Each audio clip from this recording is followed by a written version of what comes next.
After sending a message to the customer, the support agent schedules a second message for follow-up in 2 days. They can quickly insert a canned response and select the date and time it should be sent. If the customer replies or the case status changes before the scheduled time, the message isn't sent.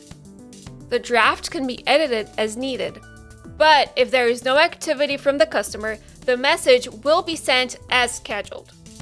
Your agent only had to touch the case once, reducing handle time. To enable scheduled comments, use the search from the Emailed Case Premium setup wizard. Note that draft comments must also be enabled.